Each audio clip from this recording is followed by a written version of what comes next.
Hey there, Drowsy Historian here.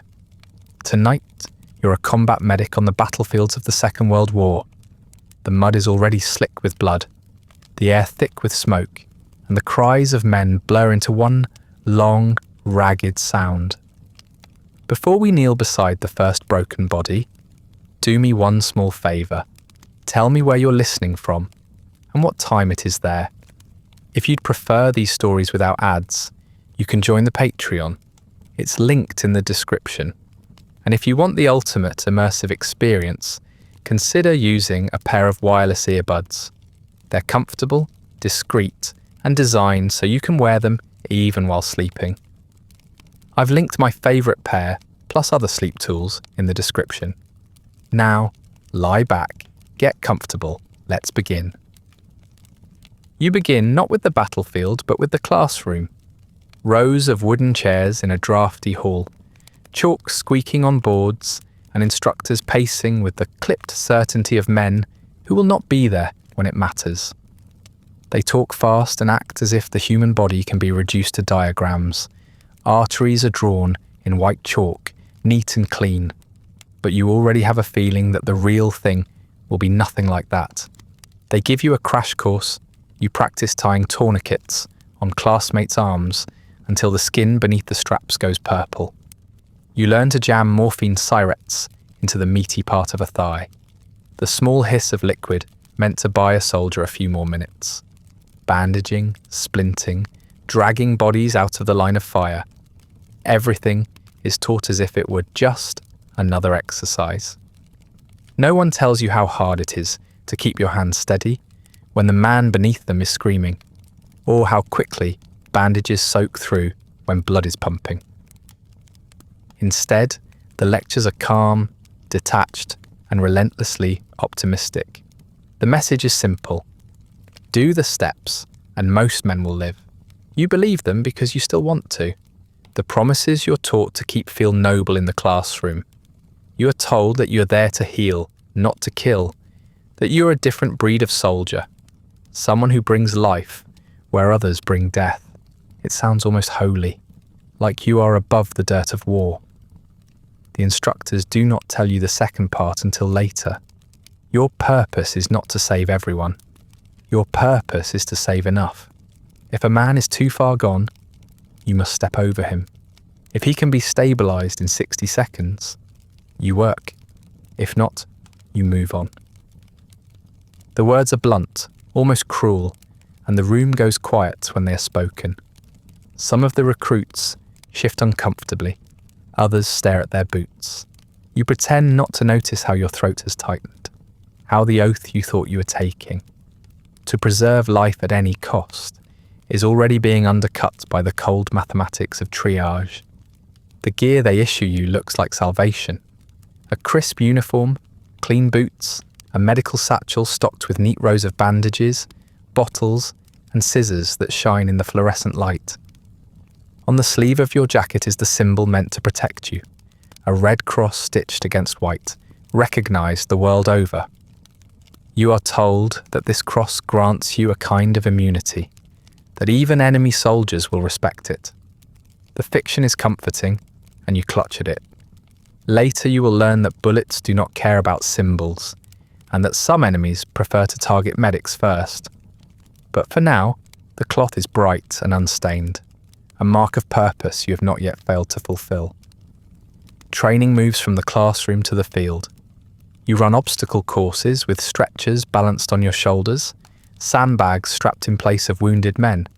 You crawl under barbed wire while smoke grenades choke the air, practicing the drag you will one day perform with a real body. You practice lifting, carrying, setting bones with splints made of wood. Every exercise ends with someone shouting that you are too slow, that in the time it took you to adjust the straps, your man would already be dead. The lesson is always the same. Speed above comfort, action above certainty. A sloppy bandage now is better than a perfect one too late. You repeat the motions until your muscles ache, trying to turn chaos into instinct. At night you write letters home, words about honour and service that sound impressive when written in ink. You tell yourself you're learning to be useful, that you're preparing to save lives. You do not write about the instructor's warnings, about the numbers game you're expected to play with human bodies. You do not admit that the thought of stepping over a man still breathing makes you sick. Those are not the kinds of truths you put in letters. Instead, you write about the uniform, about the respect it seems to command when you walk down the street on leave. Neighbours nod, shopkeepers smile, girls glance twice. You're proud, though a part of you knows the pride will not survive first contact with the real thing. Weeks pass quickly, drills blurring into one another until you can sling a stretcher onto your shoulder without thought. You grow accustomed to the weight of the kit, to the rattle of bottles and clink of scissors inside. You convince yourself that you are ready, though a voice inside reminds you that readiness is an illusion. Every instructor you meet repeats the same mantra. You cannot prepare for your first casualty. All you can do is remember your steps and move your hands, no matter how they tremble. You nod, but you still imagine yourself calm when the time comes, steady as the diagrams in chalk. It is easier than imagining failure. The day comes when the lessons end. The hallways are stripped bare, the chalkboards wiped clean, the medical kit sealed shut with inventory tags. You're given a final speech, part encouragement, part warning. You are told again that you will not save everyone, that no medic in history ever has. You are told that your duty is to the many, not the one. You are told, almost as an afterthought, to take care of yourself, though everyone knows there will be no one to tend to you if you fall. Then you're dismissed, the weight of expectation sitting heavy on your shoulders. You step into the sunlight wearing your uniform, the red cross bright against the fabric, your kit heavy against your side. Around you, other recruits are doing the same, some laughing too loudly, others pale with nerves they refuse to name. Trucks are waiting, their engines grumbling, bound for the coast. You hoist your pack and climb aboard with the rest, boots clattering on the metal steps. For a moment, as the vehicle lurches forward, you allow yourself the small comfort of conviction that you're going to heal, to help, to matter. The truck rattles for hours, grinding along roads that grow narrower and more broken the farther you go. At first there are towns, their windows shattered but walls still standing.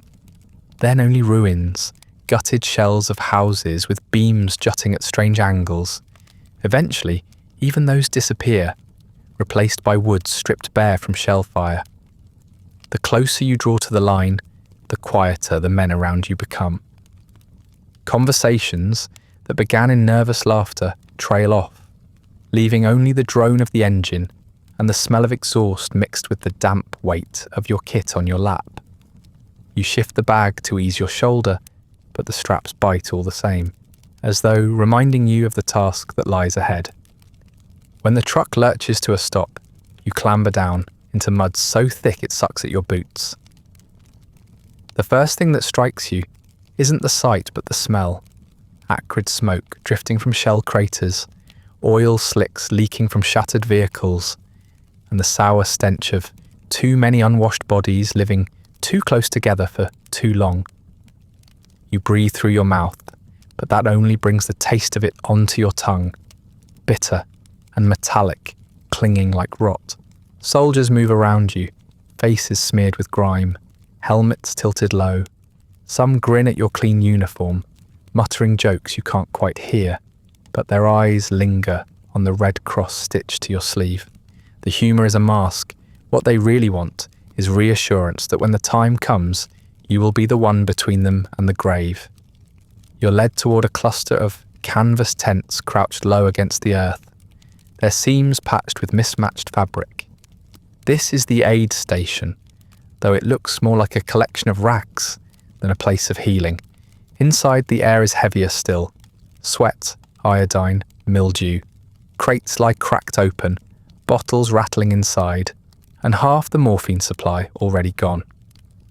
A harried officer explains where things are kept, pointing with the detached efficiency of someone who has done this far too many times.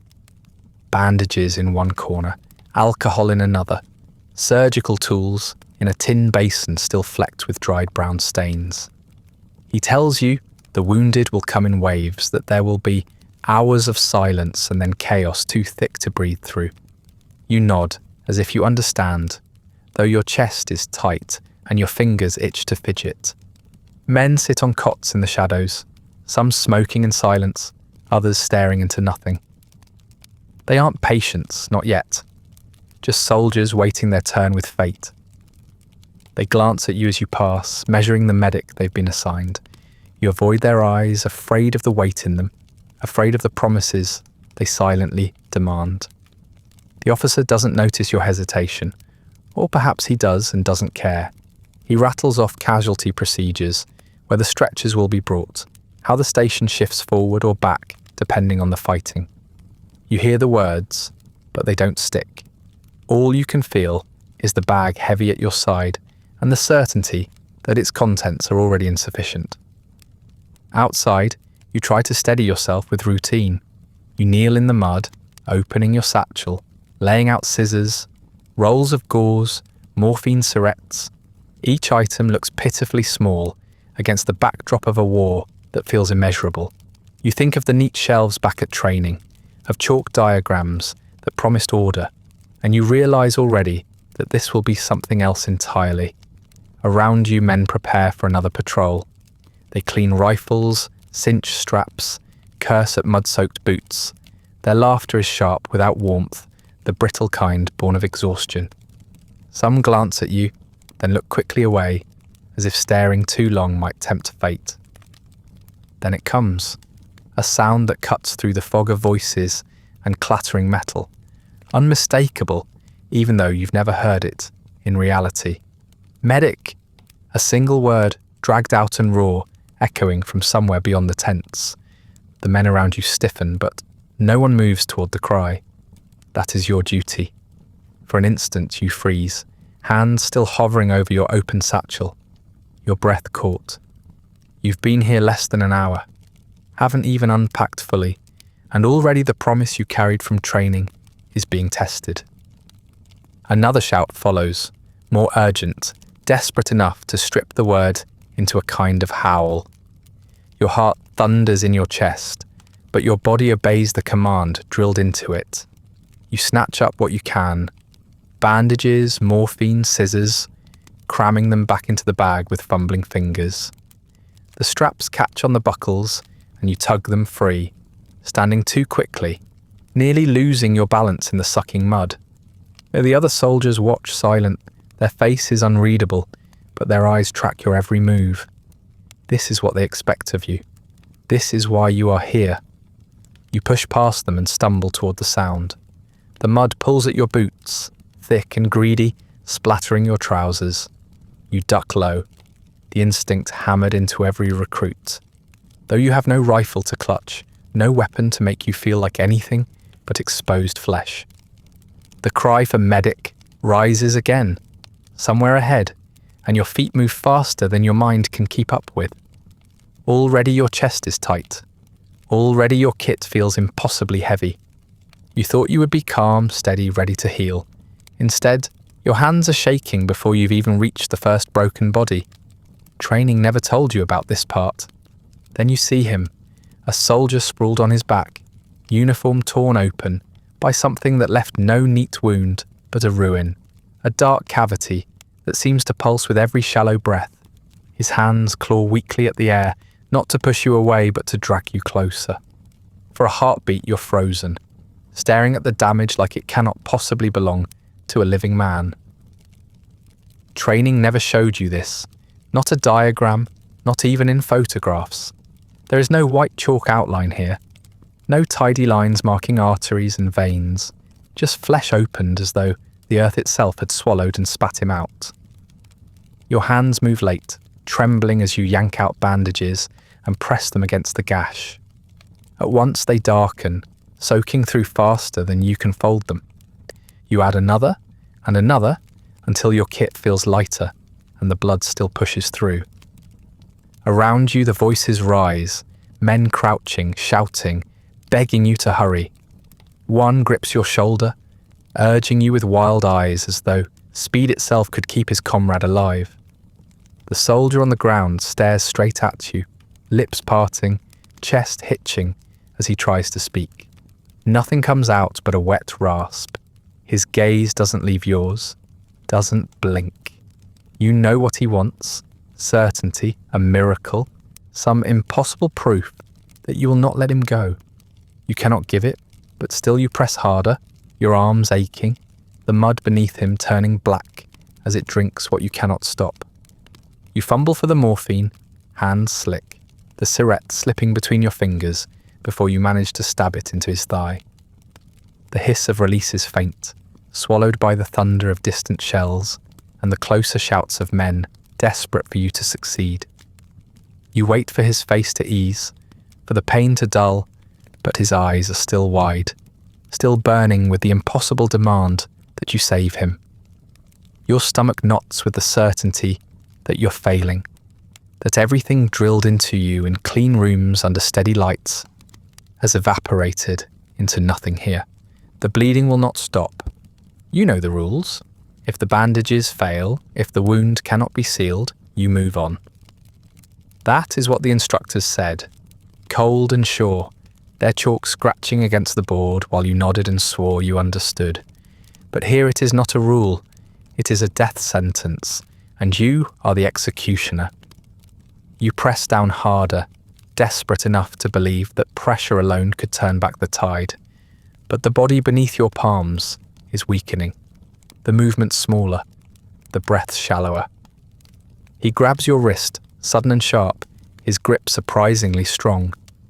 His mouth opens again, and this time a sound comes. Not words, but something caught between a gasp and a plea. It rattles in his chest and fades into silence. The strength in his hand vanishes. His eyes do not close, but the light inside them dies, leaving you staring into emptiness. The blood keeps seeping, indifferent to the fact that there is nothing left to save. For a moment you don't move. Your hands are still pressed against the wound. Your body locked in the posture of effort, long after effort is pointless. Around you the shouting changes, men cursing, some slamming their helmets against the dirt in frustration. One shoves your shoulder roughly, barking at you to do something, but the man is already gone, and you feel the weight of that truth like a stone inside your chest. You pull back, your fingers trembling as they peel away the sodden fabric, sticky with blood that clings and will not let go. The kit at your side feels lighter, as though it has already been emptied, and yet impossibly heavier too because it has failed. The cries start again, another voice this time, urgent and raw. "Medic!" It cuts through the moment like a blade, leaving no room for grief, no pause for breath. Your muscles twitch in protest, but your body obeys, already scrambling to your knees. The soldier you just lost is abandoned to the mud, his open eyes left to the sky, because someone else is calling. Someone else still clings to the possibility of help. By the time the shouting finally ebbs and the guns grow quiet, you have nothing left inside you but a dull, hollow ache. At the aid station, you drop your satchel by the cot assigned to you. You lower yourself onto the cot and pull up the rough blanket, staring at the fabric above, as though answers might be written there. Sleep does not come easily, but exhaustion eventually drags you under. It does not happen immediately, but slowly, over the course of days, the shock of the first loss dulls into something heavier.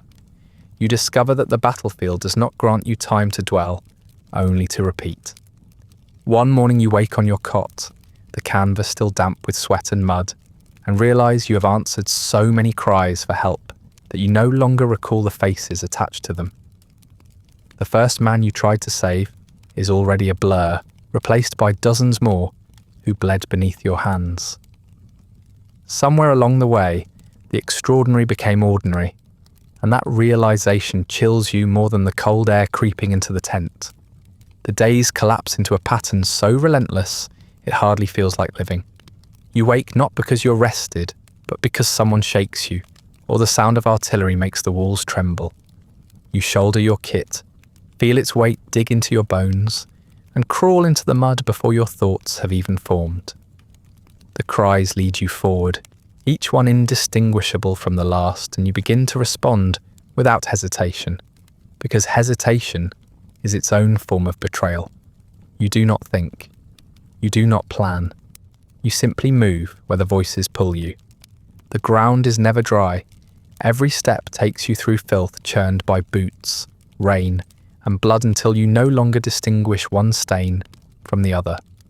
The mud coats your uniform, stiffens your sleeves, and hardens on your skin until it feels like another layer of flesh.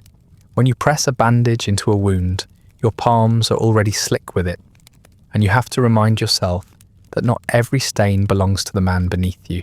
Some of it is yours, dried into cracks in your knuckles that never heal before splitting again. You stop caring which is which. You learn to ration not only supplies, but also your own strength.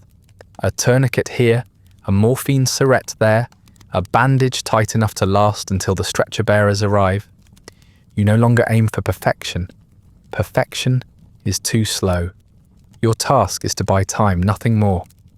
If the man can be moved, he is saved for now. If not, you must abandon him, no matter how much he pleads, no matter how strong his grip on your sleeve. At first it tears something out of you to walk away, but repetition makes even cruelty into routine. Soon you find your mind drifting to the next task before the last one is finished, already moving on in thought before your body does. The other soldiers treat you differently as the days blur. Some regard you with gratitude, clapping your shoulder after you stabilize a friend.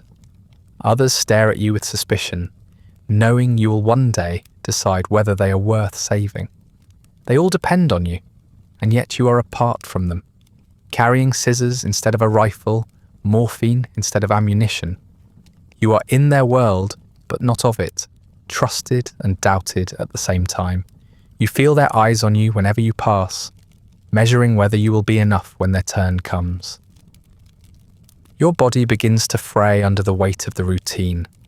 Sleep comes only in snatches, and when it does, it is filled with screams that sound no different from the ones outside. Your back locks from bending over so many wounded. Your knees grind from crawling endlessly through dirt and stone. Food is an afterthought, consumed quickly, if at all, the taste lost to exhaustion. Water, when it comes, is warm, metallic, and never enough. Even your hands begin to betray you, trembling as you reach for supplies, raw and swollen from constant use. You press on anyway, because there is no alternative. The cries never stop long enough for you to feel relief. When there is a lull in the fighting, you do not rest. You prepare for the next wave. You clean what tools you can, straighten the bandages in your kit, check what little morphine you have left. The silence feels wrong, as if the world itself is holding its breath, and when the next round of shells erupts, you almost welcome it for shattering the waiting. The rhythm of battle is brutal, but it is predictable. It gives you a role to play, even if that role consumes you. Faces become harder to remember. At first you try to hold on to them, the curve of a jaw, the colour of a man's eyes, the way he gasped your name. But too many pass through your hands now, and they blur together, leaving only impressions, a cry, a weight, the sensation of blood soaking through your sleeves. You tell yourself it is a mercy to forget. To carry each one with you would be unbearable, and the routine allows no room for mourning. Memory itself becomes another casualty. Night falls, but it brings no peace. The guns continue, the calls continue, and you move through the dark as though the day has not ended at all. When finally there's nothing more to do, you return to your cot only to be summoned again within the hour. After enough days of the routine, you realise the battlefield has its own language, one you were never taught in training. It is not spoken in orders or mapped in chalk diagrams. It comes instead from the human voice, from throats ripped raw, from lungs burning with mud and smoke, from cries that pierce through gunfire and burrow into your skull. It begins as noise, but soon you start to understand it, to pass the tones the way others might follow the sound of engines or artillery. Screams become your compass, and the battlefield is never silent. At first, every voice sounds the same, ragged, desperate, filled with the same impossible plea. They blur together until you're running toward one without knowing who called, crawling on instinct alone. But repetition sharpens your ear. You begin to recognize the slight differences, the distinct notes that separate one kind of agony from another. Some cries are high and frantic, shrill with terror but shallow in depth, and you learn those are men you can reach in time. Others are low, guttural, dragged up from deep inside, and you know before you touch them that the damage is beyond you. It is not mercy to recognize these distinctions, but necessity. They tell you where to spend your dwindling strength. The words themselves cut as deeply as the tone. Many call for their mothers, voices breaking on the syllables as if childhood itself could shield them from the mud. Some call for God, names repeated like broken chants, and some call for you, not by name because they do not know you, but with that single word, medic, dragged out and hoarse. The word is both a demand and a prayer, and hearing it from men you have never met is its own weight. They believe in you without ever having seen your face, and you know too well how often that belief will go unanswered. You run out of proper supplies quickly. The bandages issued to you disappear within hours, used up by the first wave of casualties. The replacements that come are never enough. So you improvise. You rip shirts from the backs of the dead, tear strips from your own uniform, even wrap men in your sleeves until your arms are bare to the elbow. The cloth is filthy, never sterile, and you can feel infection blooming in it, even as you tie the knots. But there is no other choice.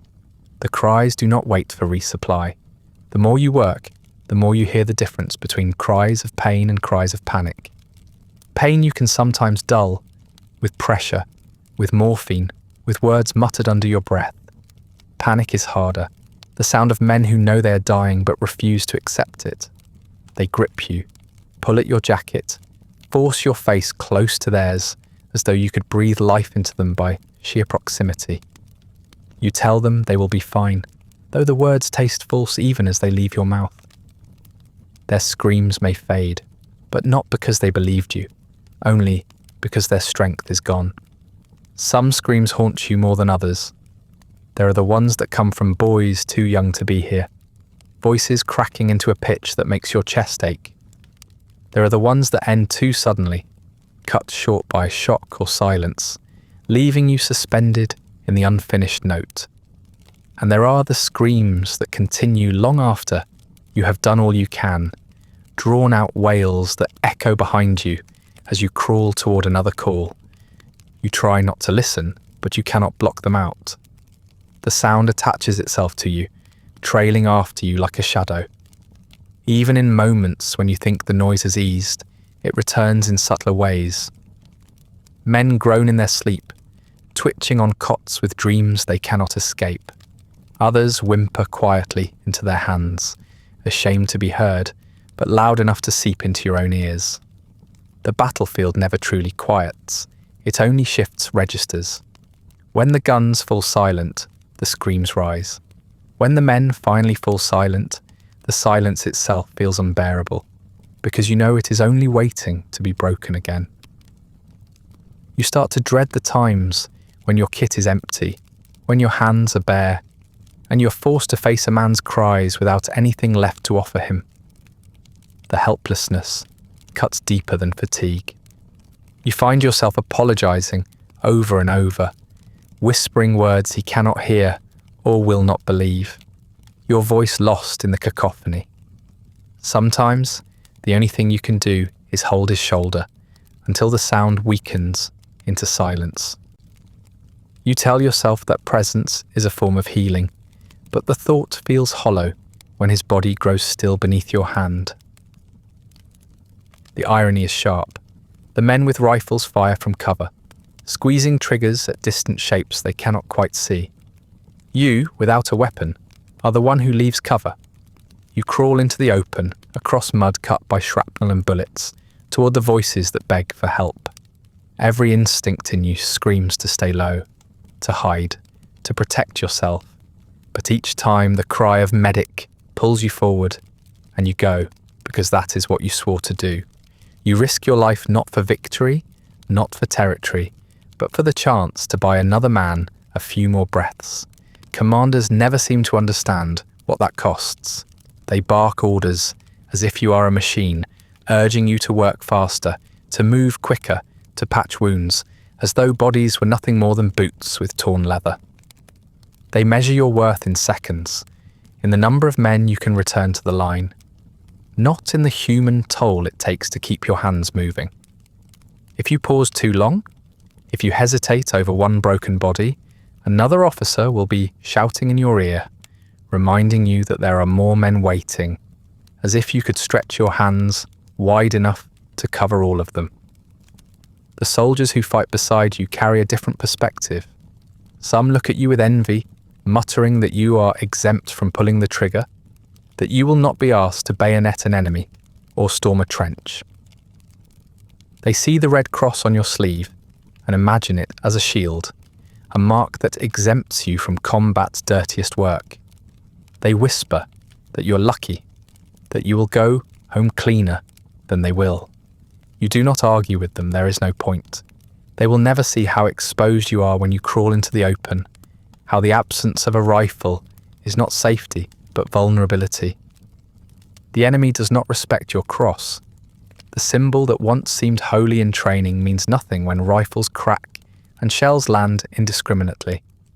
Some enemies fire deliberately at medics, knowing that killing you denies others a chance at survival. You learn quickly that the red cross stitched on your arm feels less like protection and more like a target. When you crawl into the field, you can feel eyes on you, not of the men you're saving, but of the unseen shapes across the line who know what you carry. You learn to move quickly, keeping your body low, clutching your satchel as if it were a lifeline. Bullets snap overhead, slapping into the mud with sharp, wet sounds. Sometimes, so close you feel the spray of earth against your cheek. The men you reach are often heavier than you, limp and uncooperative, dead weight that must be dragged inch by inch.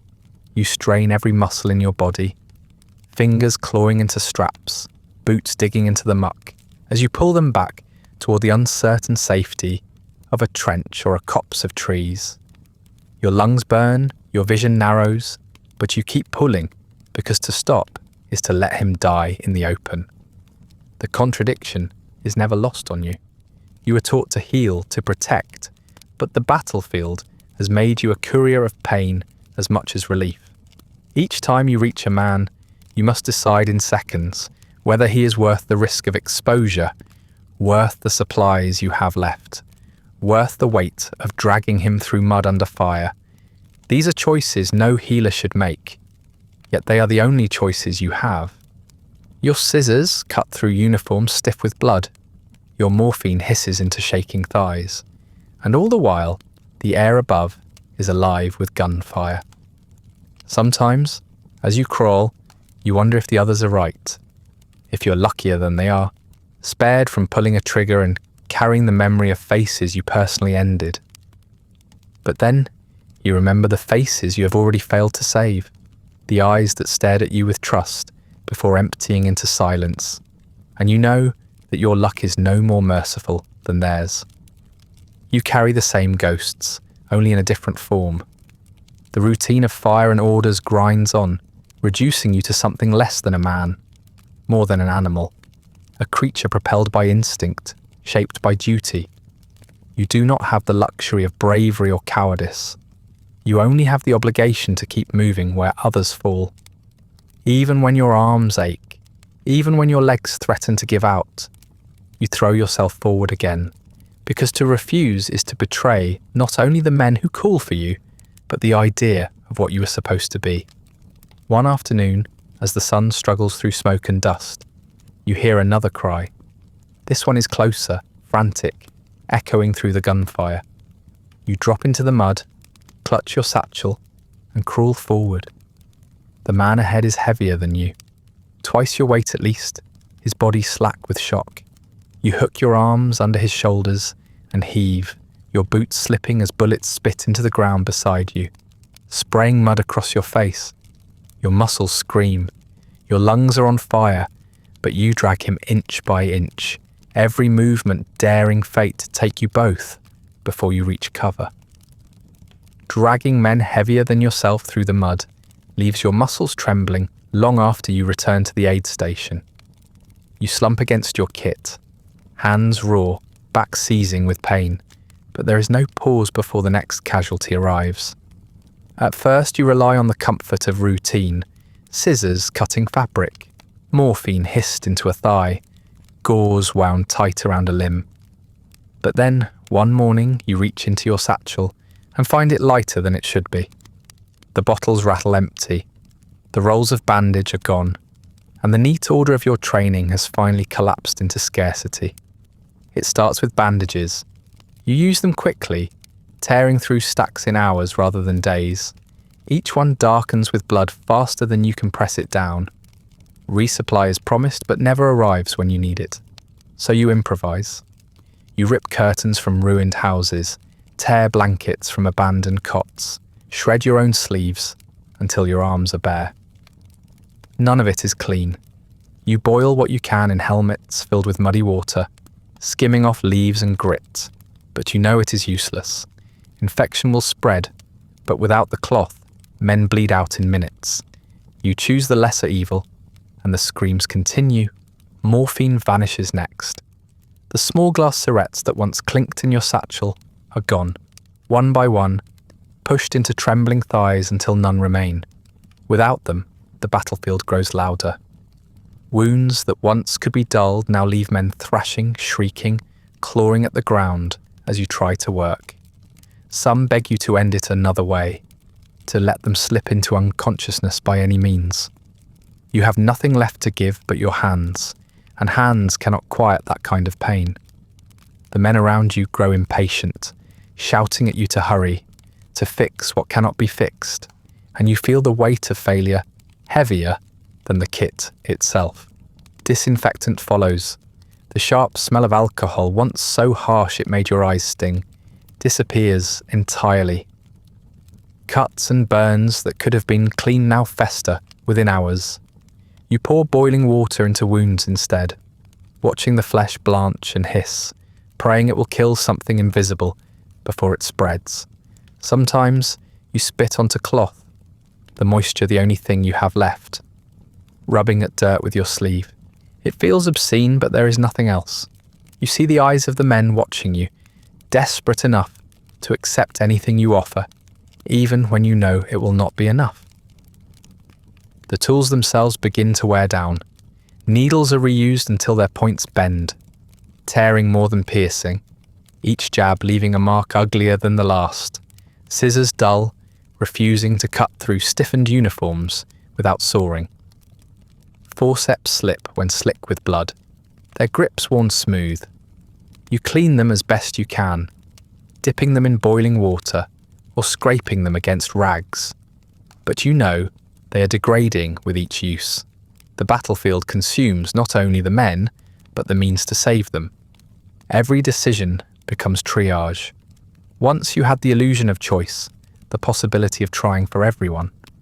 Now each cry demands a calculation.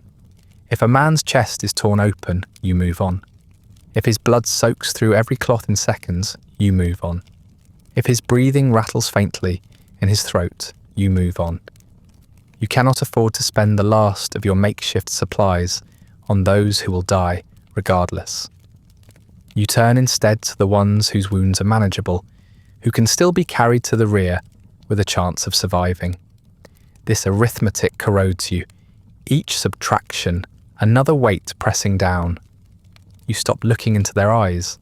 Once you sought faces, reassurance that you were giving hope to someone who could cling to it.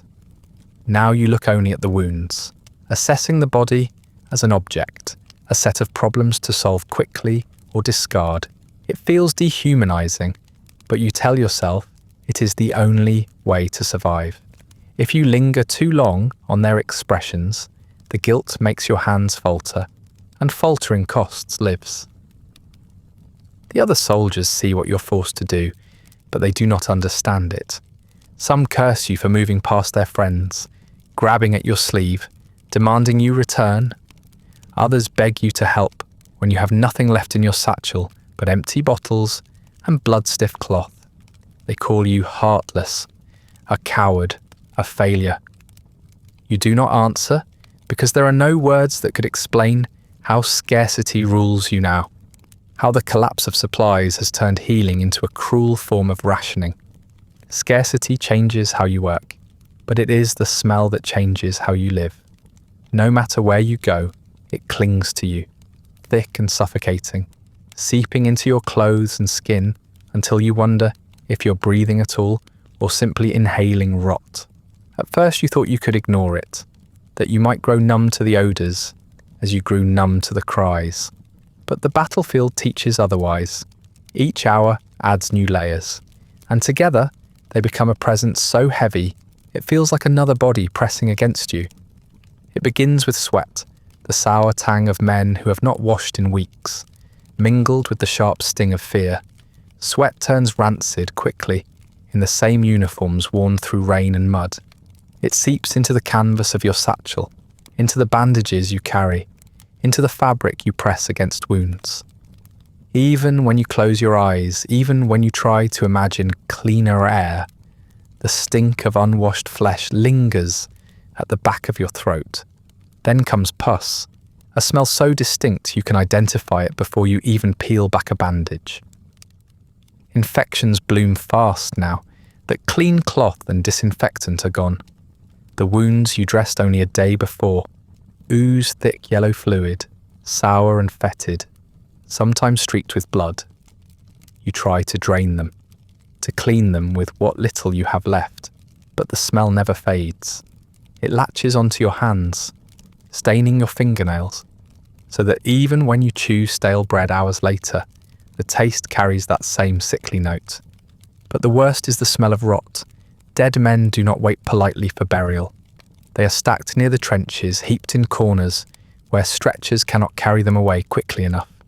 Their bodies swell and split in the heat, and the wind carries their odour across the lines, a constant reminder of what happens when you fail. You crawl past them on your way to the living, the stench clinging to your nostrils, filling your mouth with bitterness until you gag. Even the men who still breathe begin to smell of death, their wounds fusing them to the piles they lie beside. Rats thrive here. They grow bold on the feast around them, darting between corpses as though the battlefield is their banquet hall.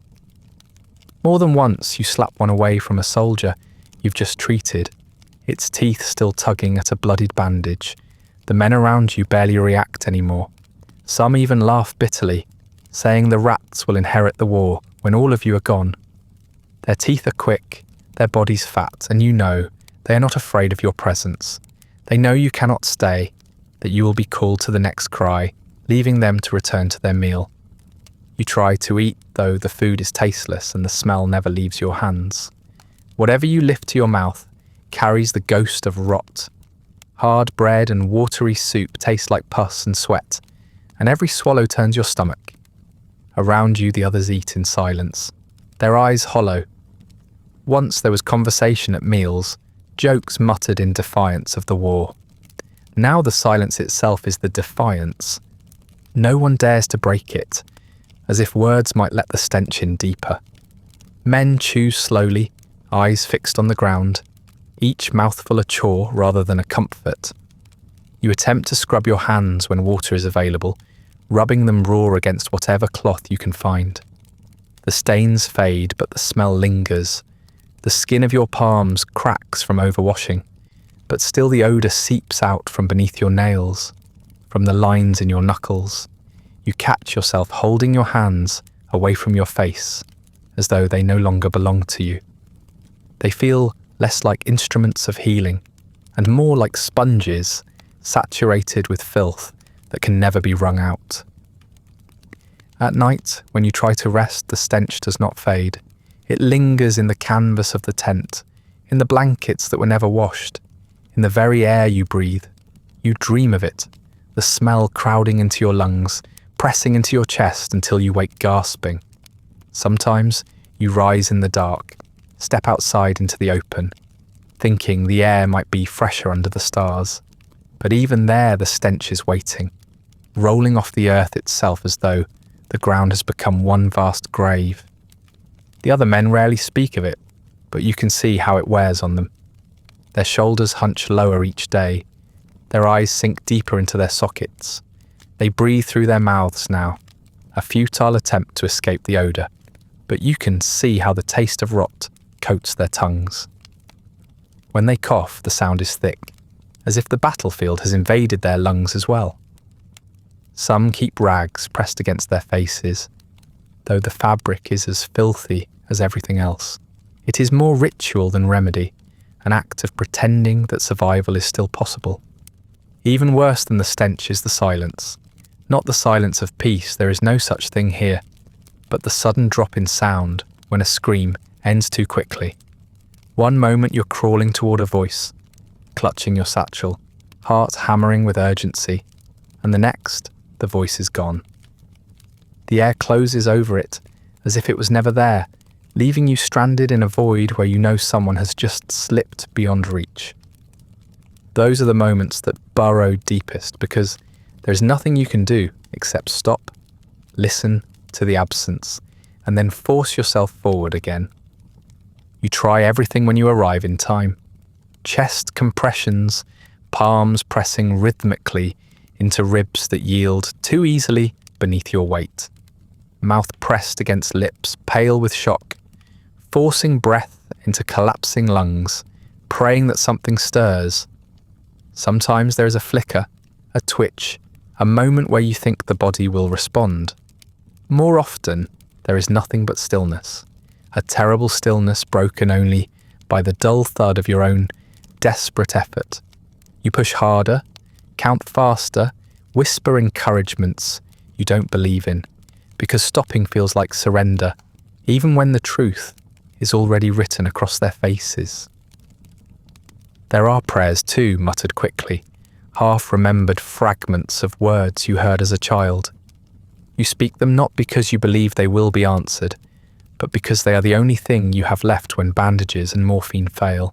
Sometimes you say them aloud, sometimes only in your head, while your hands continue their frantic work.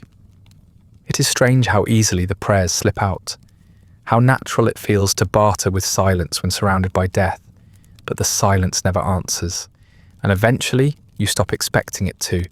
The worst are the ones who will not let you go, men whose fingers clutch at your sleeve, whose eyes lock onto yours with the raw terror of drowning. They beg without words, their grip a demand that you do something, anything, to keep them tethered. You press harder, breathe deeper, force every ounce of yourself into their failing bodies, even as you feel the life draining away. And when it goes, when their hands fall slack and their eyes glaze into emptiness, you're left staring at your own failure reflected back at you. Others die before you even arrive. You crawl through mud, dragging your satchel, only to find the body already still, mouth open, in a soundless cry. The men around him tell you not to bother, that it's too late. But you kneel anyway, fingers pressed to a throat that holds no pulse. You do it because you cannot bear to walk past without trying, even if trying is useless. Each time, you tell yourself it will be the last, that you will save your strength for the living. Yet when the next body lies waiting, you still stop, still check, still let the truth carve another mark into you. Every failure becomes a shadow that follows you. They do not vanish with the noise of battle or with the exhaustion of night. They linger just behind your shoulder, waiting in silence. You remember the faces dimly, their details already slipping away, but the weight of them remains. They crowd into your dreams, faceless yet heavy, pressing into your chest until you wake gasping. You carry them with you back into the mud, and with every new failure the shadows grow thicker, darker, until it feels as though you're moving through a fog made entirely of the dead. The other soldiers sometimes pat your back, telling you that you did all you could, that no one could have saved him. Their words are meant as comfort, but they fall flat. You know too well that all you could is not the same as enough. You replay moments in your mind. If you had crawled faster, if you had chosen different pressure, if you had not wasted supplies earlier. Each death opens a new corridor of doubt, and you walk those corridors endlessly in your head, even while your body moves on to the next cry. There are times when the line between the living and the dead feels unbearably thin. A man's eyes roll back, his chest shudders, and you think he is gone, only for him to gasp suddenly and return to you. Another man looks stable, bandaged and calm, but by the time the stretcher bearers arrive, he has slipped away. You begin to mistrust your own hands, your own judgment. You wonder how many you pronounced gone when there might still have been a spark, and how many you fought to save who were already beyond your reach. The uncertainty gnaws at you worse than the exhaustion. One day, you're crawling again, knees grinding into the mud, clutching the satchel that grows lighter with every battle. A voice calls out, high and desperate, but the accent is wrong, the cadence strange. When you reach the body, you freeze. The uniform is not your own. The man lying in the dirt is the enemy. He is younger than you, barely more than a boy, his face streaked with blood and grime. His helmet lies beside him, dented where shrapnel must have struck. He is clutching his stomach, a wound that seeps steadily between his fingers, pooling dark against the mud. His lips move rapidly, forming words in a language you cannot understand. The tone is clear enough, pleading, terrified, begging not to be left alone. For a moment you hover there, caught between duty and instinct, the weight of your training and the weight of hatred pressing in from both sides. You are sworn to heal, not to choose. The red cross on your arm is meant to mean impartiality, to signal that you tend to the wounded regardless of the uniform they wear. You remember the lectures that drilled it into you, the promises you made when you took up your kit. But here, in the filth of the battlefield, those lofty ideals feel impossibly fragile. Around you, your comrades shout, rifles cracking, shells bursting. No one is watching you now, but you know they would not approve. Supplies are scarce, every bandage a ration, every drop of morphine a gamble. And yet the boy before you clutches your sleeve with shaking fingers, eyes wide, voice trembling with desperation. You cannot ignore. Your hands move before your mind catches up. You push his fingers aside, press cloth into the wound, feel the warm gush soak through instantly. You know the chances are slim, that without real surgery, he is lost. Still you work, stripping another piece of fabric, pressing it harder, trying to slow the flood.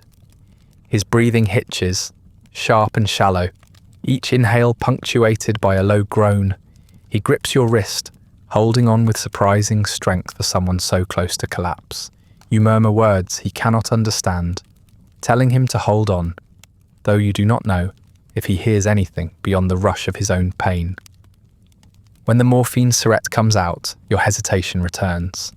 You turn it in your fingers, weighing the glass like it is gold. Each one you use is one less for your own men, one less to ease the agony of someone who fights beside you. The boy watches, his eyes fixed on the object in your hand, recognition sparking in his gaze. He knows what it is. His grip tightens, pleading silently. You jab it into his thigh, press the metal flat, and watch his face ease slightly. As the pain dulls, relief flickers across his features, a tiny ripple of humanity that cuts deeper into you than the blood on your hands. By the time stretcher bearers arrive, it is too late. His breathing has slowed to a crawl, his lips pale, his body limp. They glance at him, then at you, and shake their heads. Why bother? one mutters under his breath. Another curses outright, spitting into the dirt, calling you a fool for wasting supplies on the enemy. Their words bite harder than they should, because you know they are not entirely wrong. You had precious little to give, and you gave it to someone who will never march with you, never fight for your side. They leave the body where it lies, too busy with the wounded of their own. You kneel there, the boy's grip finally gone from your wrist, staring at the stillness that has claimed him. Later, when you return to the station, the whispers follow.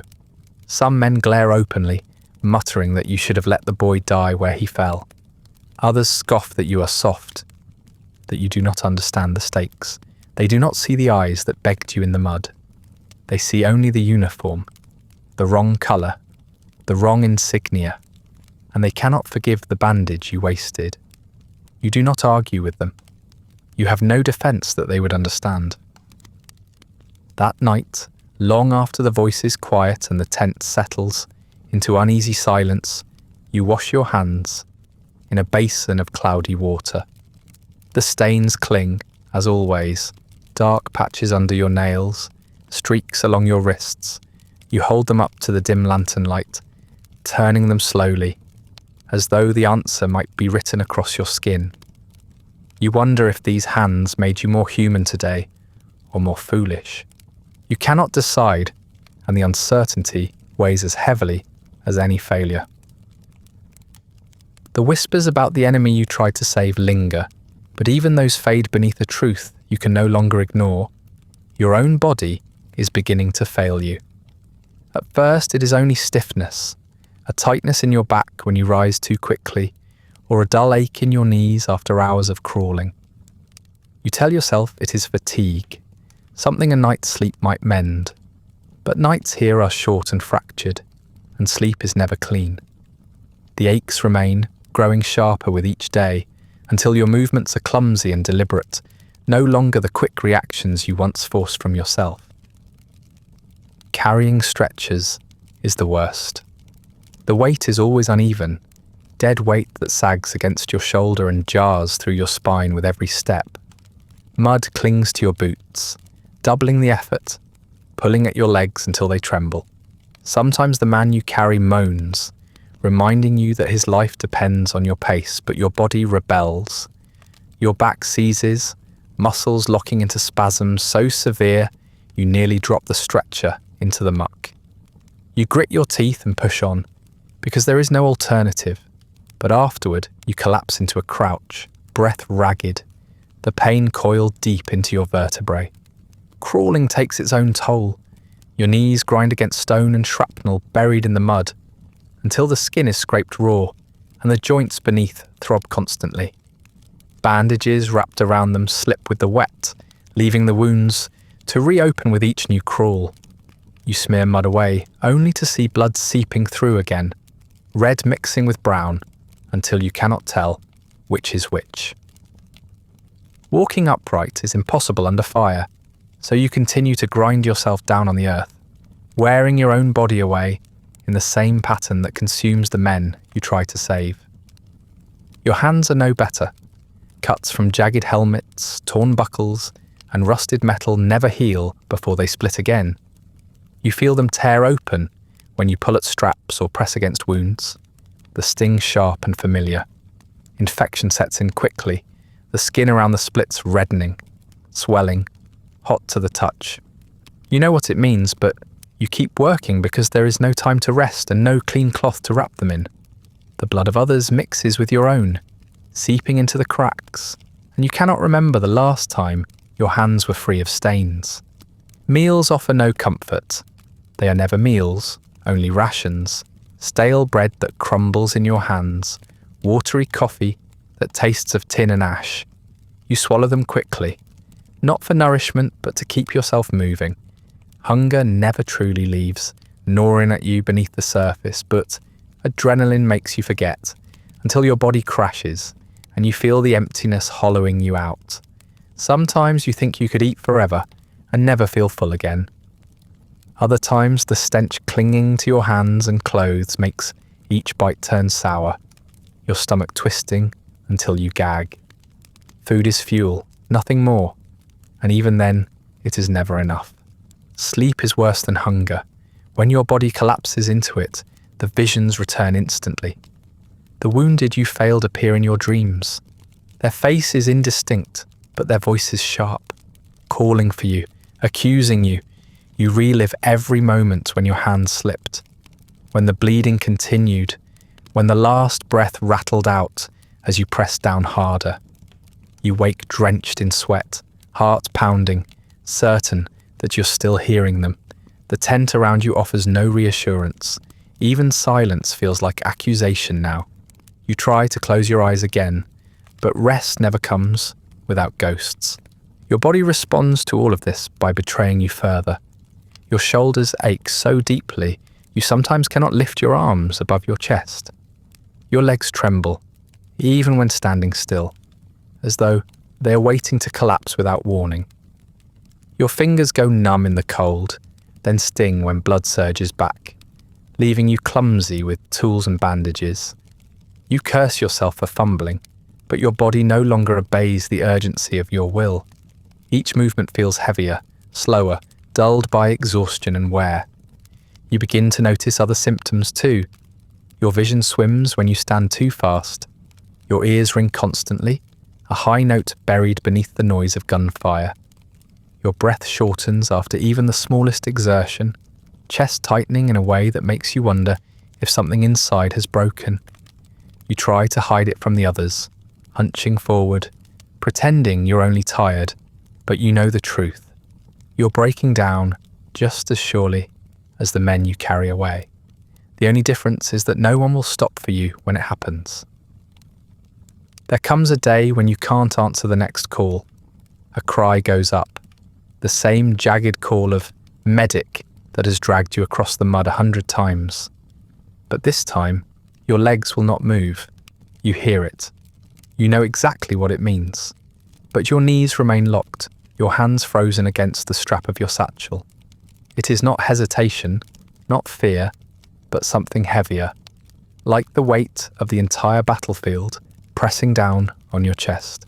You sit there, in the mud, breath shallow, while the cry rises again. Someone grabs your shoulder, shouting at you, shaking you, as if your body is only a machine that needs jostling to work again. Another curses you, his spit flecking your cheek, calling you heartless, useless. The words cut, but they cannot force your legs to obey. You want to move. You tell yourself you must, but the command never reaches your muscles. For a moment you wonder if this is how paralysis begins. If exhaustion itself has crippled you, then another pair of hands shove hard against your back, and you stumble forward, knees finally giving in, collapsing into the same crawl you have repeated endlessly. Each movement is heavier than before, as though the mud has thickened overnight into something designed to keep you down. The cry ahead draws you onward, but your arms tremble and your vision blurs from the effort. You no longer lunge toward the wounded with urgency. You stagger, dragged forward by duty more than will. When you reach the man, his face is unfamiliar, but the wound is not. It is the same torn flesh, the same frantic bleeding, the same gasping eyes you've seen countless times. You press the bandage, your hands shaking not from panic, but from recognition. Every new wound has become an echo of the last. You realize you have stopped seeing individuals. The men beneath your hands blur together into one endless body, wounded in 100 different ways, but always the same in their collapse. A chest wound here reminds you of the one you lost 2 days ago. A shattered leg there drags your memory back to a soldier you dragged across the mud until your back seized. You press, you wrap, you inject, but all you see are repetitions, as though the battlefield is taunting you by replaying your failures in different uniforms. The voices blend as well. A man cries for his mother, and you hear a dozen others who did the same. Another gasps your title, not your name, and you remember the dozens more who clutched your sleeve with the same plea. The chorus grows louder, overlapping until you can no longer distinguish one voice from the next. It is not many cries, but one continuous wail that rises and falls with the rhythm of gunfire. You try to focus, to anchor yourself in the present, but your mind keeps collapsing into the echo. The men around you see the difference. They shout at you to hurry, to keep moving, to stop wasting time staring at wounds you already know. Their words no longer sting, only wash over you as though carried by distant wind. You obey when they pull you forward, your body moving not because you choose it, but because their hands and voices shove you into motion. It feels less like service and more like possession, as if you have been emptied of yourself and replaced with a creature that only reacts. You stop keeping count of what you have done, whether you dressed 1 wound or 20, whether you dragged a man to safety or left him to the earth. The acts blur into a haze. You cannot remember where your kit ends and your body begins. Both feel too heavy, too stained, too unreliable. You glance at your hands, red with fresh blood, layered over dried, and you no longer know whose it is. Yours, theirs, everyone's. It all looks the same. At night, the distinction between waking and sleeping disappears entirely. You lie on the cot, but your eyes do not close. You see the wounded whether they are there or not. Shadows moving at the edges of the tent. Figures rising from the mud only to fall again. You sit upright, convinced someone has called, only to realize the sound came only from your mind. Your comrades curse you for jolting awake, disturbing the thin veil of rest, but you cannot explain that the silence is louder than any scream. During one of the brief windows of time when the guns finally fall quiet, the silence is not relief, but disorientation. You rise slowly, stiff from the mud, ears ringing from hours of bombardment. The sudden absence of thunder feels unnatural, as if the world has paused rather than ended. For a moment you wonder if you've gone deaf, if the war has stolen even your ability to hear. But then a groan cuts through the air, and another, and you realize the battlefield is not silent at all. It is only that the weapons have ceased, leaving room for the voices of the broken. You walk among the wreckage, the kit still slung at your side, though you know it is nearly empty. The ground is littered with the aftermath. Torn helmets, shattered rifles, fragments of uniforms, soaked into the mud. Here and there, men sit slumped against the earth, their eyes glazed, bandages wrapped haphazardly around limbs that continue to seep. They will be carried back eventually, placed onto trucks or stretchers, but you know many of them will not survive the journey. The battlefield is only the first test. Infection, shock and fever claim more than bullets ever did. You meet their eyes briefly, offer a nod and move on, because there is nothing left to give. Piles of bodies lie in neat rows now, covered with tarps pulled taut against the shape beneath.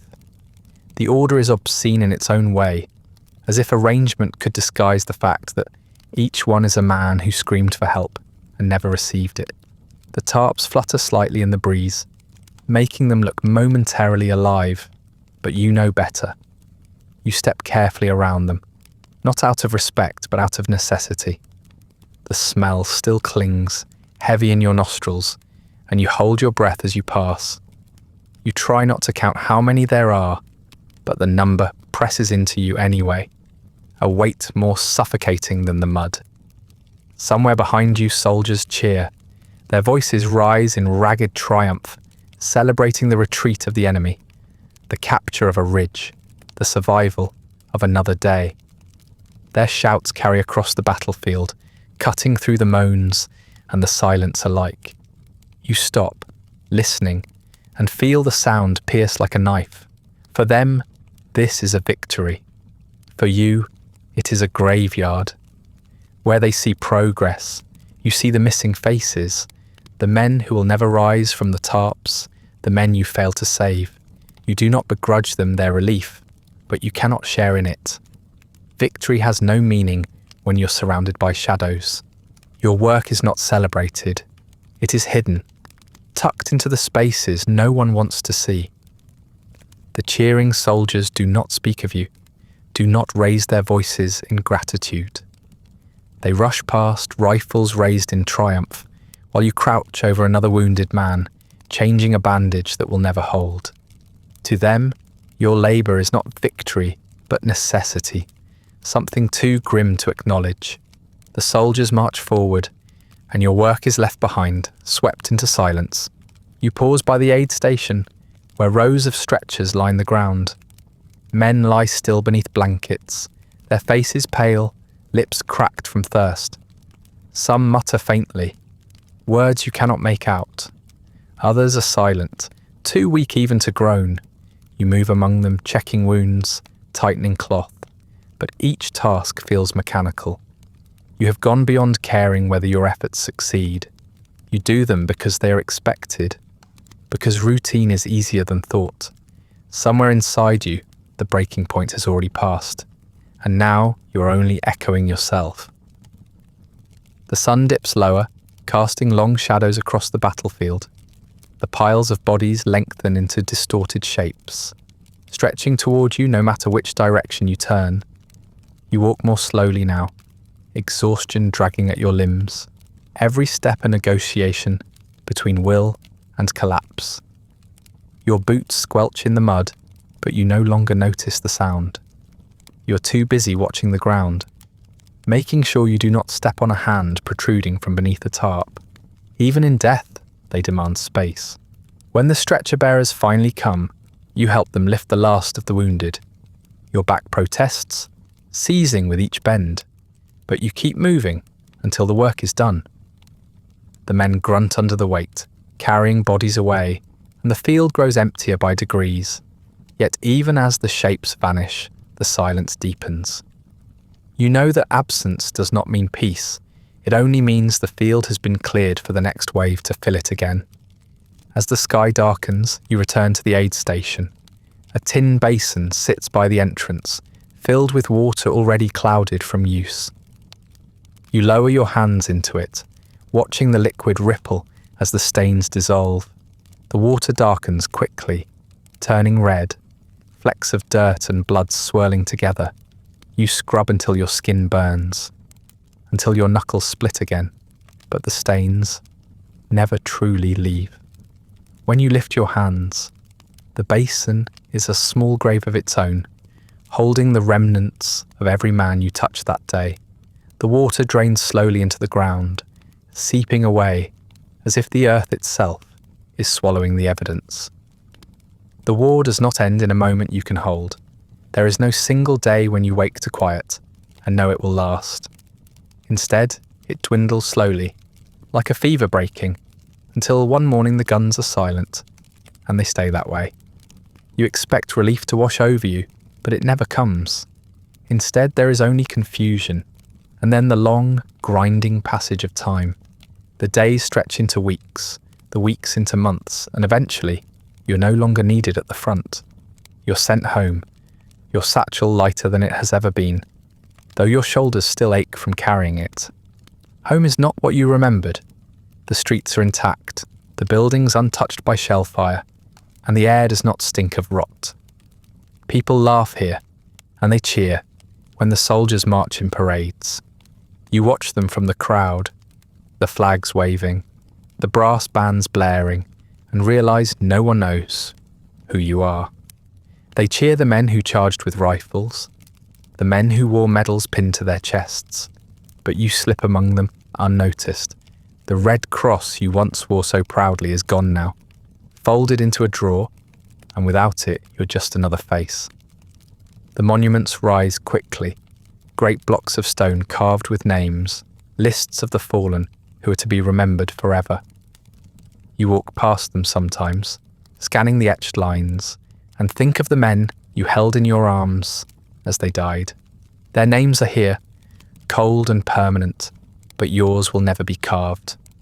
No one remembers the medic who pressed a rag into their wound or whispered apologies into their ear. The stories that survive are tales of courage and triumph, not of bandages and morphine. The war has written itself, and you are not in it. You try to speak of what you did, but the words falter, When people ask, they want victories, daring escapes, heroic charges. They do not want to hear about the poos, the screams, the stench that never left your skin. When you begin to describe it, their expressions harden, their eyes shift away. They do not want to carry what you still hold. Soon you stop trying. Silence becomes easier than rejection. You tell them nothing, and they assume there is nothing to tell. Even the men you saved rarely remember. You run into one once, years later, in a market. He is older now, with children at his side, his limp hidden beneath the cut of his trousers. He nods at you, polite, but there is no spark of recognition. He does not recall the moment you knelt in the mud, pressing cloth into his wound, telling him he would live. For him, the past is distant, half forgotten. For you, it is the only thing you still carry. You let him walk away without speaking, knowing you would only burden him with ghosts he no longer feels. The years pile on, but the memories do not soften. You still wake some nights gasping, convinced you hear a cry for medic outside your door. Your hands ache with the same stiffness. Your back seizes when you bend. Your lungs burn with the same cough. You realise that the war has not left your body, that it never will. The battles are over, but you're still breaking down like the men you once dragged from the mud. No doctor can mend what you lost there. The world remembers the war in grand ways. Films, books, parades on anniversaries. Veterans stand in their uniforms, medals gleaming, recounting stories of bravery. You attend once, standing at the edge of the crowd. The speeches ring out about courage, sacrifice, glory. You hear nothing about the men who bled into your hands, nothing about the ones you carried only to watch them die. You hear nothing about you. You leave before the ceremony ends, walking away from the music and the flags, and no one notices your absence. Sometimes you return, in your mind, if not in body, to the places where you once worked. The aid stations are gone, the tents folded long ago, the trenches filled in. The ground has healed itself in ways men never could. Grass grows where bodies once lay. Children play where guns once thundered. You stand in those ruins, alone, and listen to the silence. It is heavier than gunfire, heavier than the screams. At least the war acknowledged you. This silence does not. It swallows everything. Your work, your memories, your name. And that brings us to the end of tonight's slow descent into the life of a combat medic, where healing became indistinguishable from butchery, and where the silence after war proved heavier than the gunfire itself. Feel free to like, subscribe, or leave a comment with another forgotten corner of history you'd like explored next. If you'd like early access to more of these quiet descents into forgotten history, ad-free audio of the episodes, or just want to support the show, there's a link to the Patreon in the description. If you're listening on a podcast app, a rating or review helps more people find their way to these stories. And special thanks to the supporters who make this show possible, including our chroniclers, Andrew S. and Rich Davis. Sleep well.